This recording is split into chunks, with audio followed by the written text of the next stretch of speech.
I had one fundamental question that I asked myself on every vote I took, every decision I made. Was the policy worthy of the men and women that we were sending into battle and surely to their deaths? I did question a surge. It wasn't an aberration to me ever. I always ask the question, is this going to be worth the sacrifice? Because there will be sacrifice. Last week, the Senate questioned Chuck Hagel, former Senator Chuck Hagel, as part of their due diligence over his nomination to be Secretary of Defense. Republican senators on the committee that questioned him were clearly mostly against him. But since some Republicans in the Senate and all the Democrats in the Senate apparently support the Chuck Hagel nomination, the Republicans who don't like him do not seem to have the votes to stop his nomination. Since then, though, the nomination has gotten a little weird, with a group of Republican senators asking for and getting a delay in the committee vote on his nomination because they demand that Chuck Hagel hand over sensitive information about private companies that Chuck Hagel says is not his to give out. People who watch this kind of thing say that that demand is not just unusual, it is unprecedented. Joining us now for some perspective is Norm Ornstein. He's a resident scholar at the American Enterprise Institute. He's co-author of It's Even Worse Than It Looks, How the American Constitutional System Collided with the New Politics of Extremism. Norm Ornstein, thank you so much for being with us tonight. Pleasure to be with you, Rachel. You have so closely followed Washington politics for so long.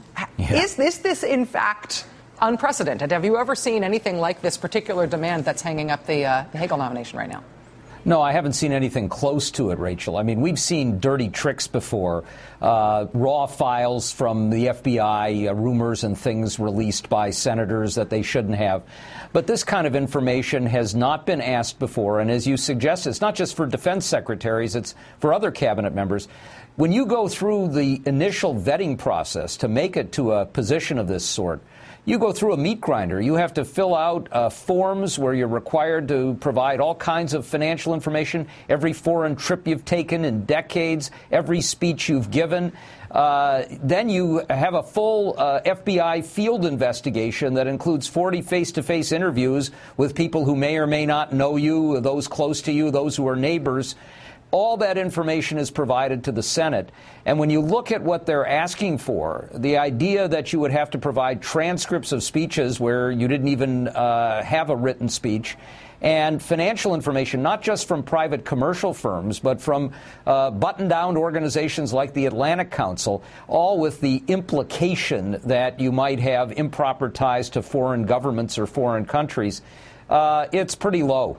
Well, it would be one thing if there was one senator who was doing this, threatening, say, a hold on a nomination if he or she did not get this information, even though it's not within the history of the Senate to demand this sort of thing. But it's a large number of Republican senators who have signed on to this. What do you make of that dynamic? You know, I think you have a lot of Republicans who just don't like what Chuck Hagel has become. He has been an iconoclast. He's criticized his own party for moving to the radical right. He endorsed Barack Obama, and he has positions on foreign policy that many of them don't like either. But much of this is for spite, and let's face it, some of it is the kind of reflexive move to try and punish Barack Obama where they can. And I'm afraid what concerns me most is that this set of unreasonable demands and Hagel's quite reasonable response to them is an excuse to do a full-fledged filibuster. And if you turn it into a partisan filibuster of a cabinet nominee at this level, then you move to another kind of unprecedented action and a dangerous one.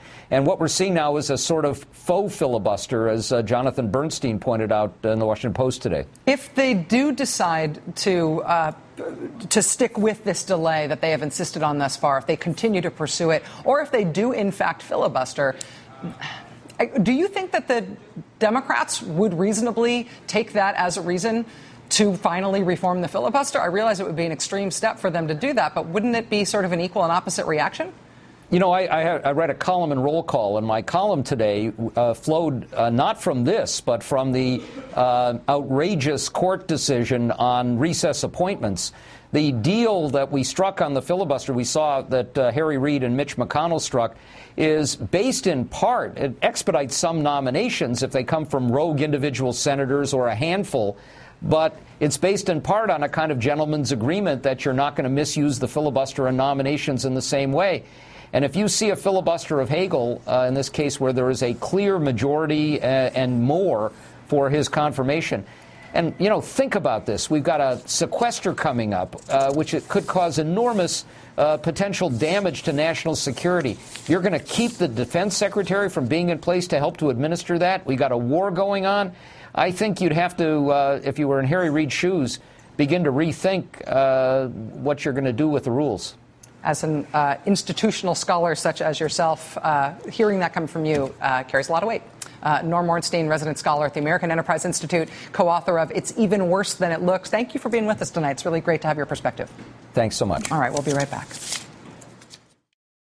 Friends, Romans, countrymen, lend me your ears. We are for free education. We do not give up. Expect surprises. Subscribe.